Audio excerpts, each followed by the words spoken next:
Name dropping right now, folks. Name dropping right now. We gonna go toe to toe. Name dropping right now. I'm gonna tell you who I give about. It don't matter who y'all give about. Exactly, nigga. If you can't talk, nigga. Hey, I'm telling you, folks. Look, I got Lil Mike on his face or his neck or whatever. Okay. E Glizzy got popped. Motherfuckers, family members got shot in their stomach and had to abort their baby, all type of shit. Who else? The nigga Fat Marcus. So, okay, look, Fatz, you said all that. How many people count? Okay, so okay.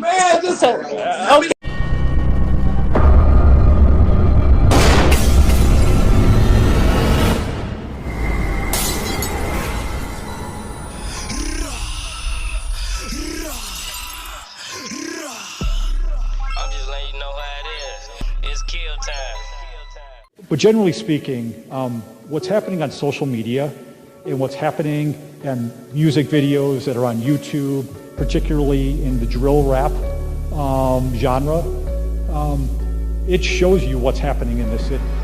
It shows you exactly what's happening in the city, which is that people are threatening to commit acts of violence and then either bragging about acts of violence or talking about how they're going to retaliate for other acts of violence. And it's happening on a regular basis. But for instance, you can go on the internet right now, you can see people in music videos, guns all over the place, talking about who they've shot or who they've shot. I got on though, I'm gonna pop out of this. You see what I'm doing, man. Copycats be loose as a goose, man. You getting drunk, you a bitch. I can tell you ain't popping out no more. You a TT, you in the house getting drunk, you a bitch. Fuck your shit. You must don't know me, bro.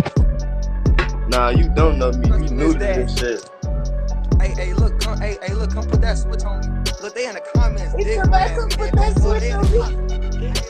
What's up, what it do? Drill Time TV checking in once again. Today we take a deep dive into the mindset of 4 individuals that lives all took a spiral in the span of 90 minutes, with 2 of the 4 individuals ultimately ending the afternoon deceased, while the other 2 awaited their fate, facing life behind bars. This is a tale of loyalty and betrayal that illustrates a vivid picture on the deadly spirit of destruction and how it doesn't discriminate the individuals it attached to, nor the communities it travels and destroys. Now, in order to understand what drill have become, you have to understand for every artist you see mainstream gracing the limelight, it's an aftermarket artist, somewhere willing to take that shortcut to be standing right beside him on top. There's niggas out here that's really killing for names, bro. Like Lil Fatz, that was my shorty out for a minute though. Like, I even pulled up on the ball perch.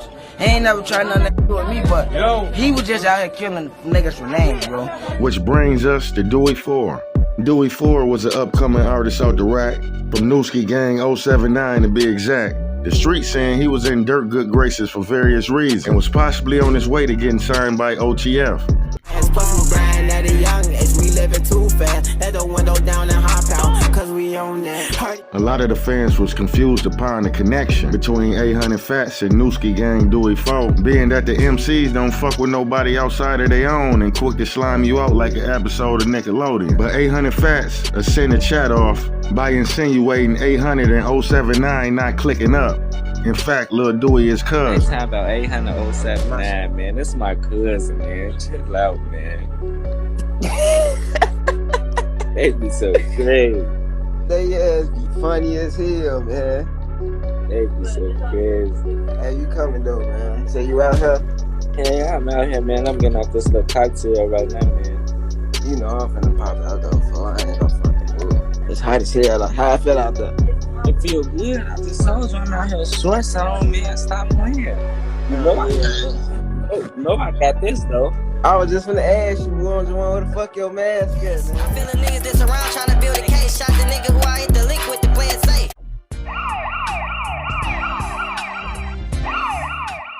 800 Fatz done orchestrated a move he ain't fully think through that left the drill community speechless. From waking up and putting together a bogus mission to ending the day killing 2 of his so-called partners and an innocent armored truck guard. This story was told before, but some exponential facts was left out. According to the state attorney, that Monday about 9:30 a.m., Newski Gang, Dewey 4, and Spook approached the man raking leaves and demanded he give him the keys to his dark-colored Lincoln parked in the driveway. So the man handed over the keys and they fled the scene without incident. Around this time, little Twon was at home in the 8700 block of South Saginaw Ave, posted with a group of people. When 800 Fatz walked in and told Twon he had a lick lined up to hit an ATM, so he promised him the move was very profitable. And Fatz said he had some guns, but they had to stand on that business that morning. So he sold Twon on a lick, so boom, Twon get dressed and grabbed 2 guns. According to the assistant state attorney, somebody doing a lot of talking. Just after 10 a.m., Hart and 2 other Garda World armed security guards drove into the Bank of America parking lot. The Lincoln that was stolen earlier was already in the parking lot waiting. That's when Hartz and the 46-year-old guard got out the front seat of the armored trucks and opened 2 ATMs. The 46-year-old guard removed 2 containers from the ATM and took them to the truck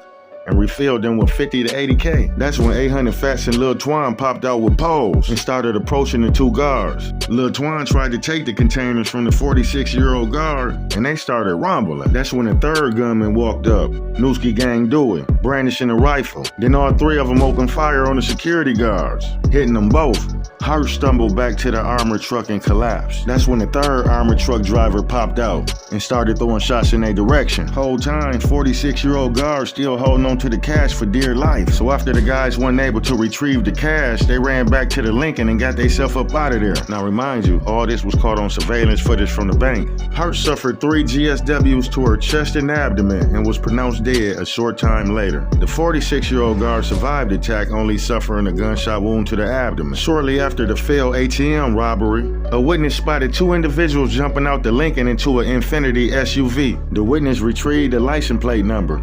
Keep that in mind. Just before 11 a.m., the stolen Lincoln pulls to a Boost Mobile store on Stony Island Avenue. Lil Twon ran in there with 2 guns drawn, demanding money. Employee dropped it like it was out here. Take this, get up out of here. Lil Twon was like, wait, hold on, I need you to open that safe. When he seen that wasn't happening, he grabbed several bags of phones and got up out of there. 800 Fatz and Lil Twon met back up with Newski Gang members Spook and Dewey and hopped in the backseat of the Infiniti with him. Around 11:30 p.m., a witness on the 8700 block of Saginaw Ave heard gunshots and spotted the Infiniti crashed into a tree. The SUV matched the license plate seen by the earlier witness. The SUV was registered to Newski Gang Spook girlfriend, said the state attorney. The witness spotted Fatz and Lil Twon running the same house they met up at earlier that morning. So then 800 Fatz called someone over to call the police to tell them that someone's been killed outside and it's a dead guy in the car. The state's attorney stated it was as if these 2 defendants tried to copy every armed robbery movie out there, including the double cross. The driver, Newski Gang Spook, was hit from behind in the base of his neck, pause, while Newski Gang Dewey got hit in the left ear, shoulder, chest, right knee, and was pronounced dead at the hospital. Officers recovered Boost mobile phones from the back seat, got a warrant, went in the house and found the guns, and they matched the shell casings left at the Bank of America, and they found about $600 in cash under a mattress. The 2 of them are held without bail and both have public defenders. It was said they both snitching on each other for a sentence reduction. This whole situation crazy. Rest in peace to Lysandra Hartz. She truly didn't deserve to meet her fate like that, when all she truly wanted to do was work the job of her dreams and provide for her family.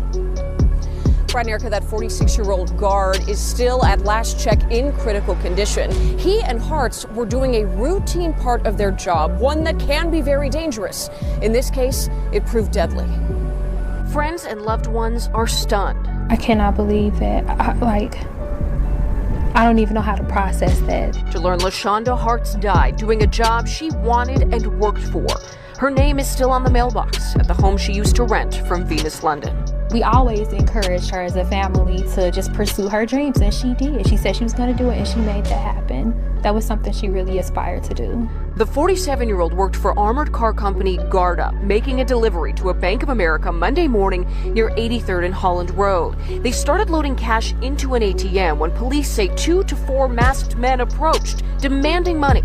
It was 10 in the morning, and they opened fire. David Vallejo works nearby. We did not realize it was gunshots. I thought they were banging on the back door. That's why I opened it. And that's when I saw the cars turning. The suspects escaped in a getaway car after firing 2 bullets that hit Hart's partner and 6 that struck her. Both were rushed to University of Chicago Hospital, where Hartz died. Investigators combed the scene for the next 8 hours, looking for evidence as to who would target these guards, forcing Hart's loved ones to go on without her, all because she was doing her job. She was somebody's mother. She was somebody's grandmother. She was a person. Garda sent us a statement saying its focus right now is on the families of Hartz and her partner. For the investigation, it is now under the control of the FBI due to the nature of the crime. That also means they are spearheading the manhunt for the suspects that continues. We are live outside the University of Chicago Hospital. Marie Saavedra, CBS 2 News. Marie. Man, it's a wicked world we live in, y'all. Don't wind up behind bars to realize that everything that mean the most to you right now in the streets, it won't mean shit in 20 years, and that's if you still alive. So trust no one. Have your own mind at all times, and don't let nobody play you like a crash test dummy and send you off. If you feel somebody trying to finesse you into doing something you don't want to do, tell them, no, I'm good. I read that book before you wrote it, and get yourself up out of there, because you got a lot more living to do. You see what I'm saying? Because I believe if it's a will, it's a way. So y'all go out there and be great and safe simultaneously. And I'll catch you in one of these videos up top. Drill Time TV, I'm out.